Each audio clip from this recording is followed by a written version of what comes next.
So talk to me about, because I mean, you decided to leave the show eventually. So talk to me about like the, you know, throughout the years, like the tension on the set, like your working relationship with Tyra. Well, I think what was tricky is like really when it got what people are only now learning, and I have talked about it in a few interviews, and for the first time was that I had actually decided to leave the show after cycle 8. My contracts were done, so I was free and clear to leave, and I've kind of spelled out that whole story of what happened, because I felt that Tyra was a businesswoman, and she always said, let's always talk, let's not talk for our people. So I spoke to her first, just to let her know that I was leaving the show. And she just said, I'm disappointed, but she clearly shut off and down. And so they had 3 months to, screen test and cast people. And I do know a very well-known kind of fashion, we'll say, type personalities that screen test for my role, and the network didn't find somebody. So basically 2 weeks out of production of cycle 9, I got a call from my attorney at the time and was asked, could I come back and just do 1 cycle just while they continue to look? And I had another commitment, and I said I couldn't. And then basically what was intimated is I would not work for the studio again if I did not do this favor. So it was somewhat of a threat. And they, and I was at that time in my career where things were shifting, and I was about to, and I hadn't yet, but I eventually ended up signing with CAA and changing all my representation and all of that. But at the time I still felt like, oh my God, this could like ruin me. I could never work for like a major studio.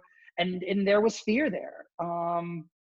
And so I went back, and it just was not the greatest work environment, to be honest with you. And, a lot of people have asked about it because I talked about it openly now. And now a lot of people talk about it, and they run with these like salacious headlines and even interviews where I do a long interview for like major outlets, and then they cut it down to 7-minute interview. They always cut it to this roaring war. And it wasn't that. I mean, surely that 1 cycle I went back was not comfortable because Tyra only spoke to me on camera. I mean, she admitted that she apologized for that towards the end of that cycle.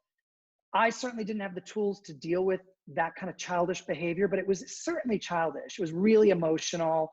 I mean, like, okay, you want to say it was just business, but you're only going to talk to me on camera. But, when the cameras went down, she sit next to me, she turned her back to me. I mean, it was just high school. I felt like I was reliving high school all over again. And, even just telling this story for the first time very recently, I didn't realize there was like a level of PTSD that went along with it, because it was just probably one of the worst working environments I'd ever been in my life at this point. And since then, I've worked on several other shows and very difficult high stakes situations and never experienced like something like that again. But the culture behind the scenes of the show really shifted in general to a very toxic environment. It was kind of ruled in this kind of like fear domain, and everybody felt it. The other talent felt it. The other producers felt it. A lot of people, came and left from the show. There were a lot of emotions around that, and they were very real. And that stemmed kind of from the top down, really.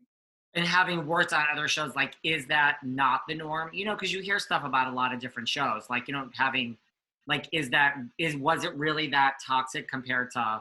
Yeah, absolutely. It was. I mean, look, I was a correspondent at E! For 7 years. I mean, I've worked on all sorts of where it is a bit of like what you call the dog eat dog kind of world, but it wasn't as toxic. I mean, there was a producer on the show who would walk around and say, everyone's replaceable, including Tyra, da da da da da.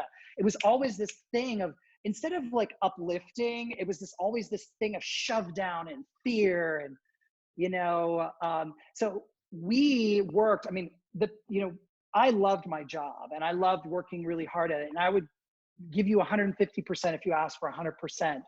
But it was never, you kind of ended up working in this world where nothing felt enough.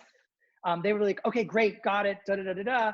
But, they were just kind of in this world of like, oh, now we need to like always be water cooler talk. What layers do we add? Da da da da da da da. And it was again this whole. It was just a weird culture to really sum it up without going into it in great detail.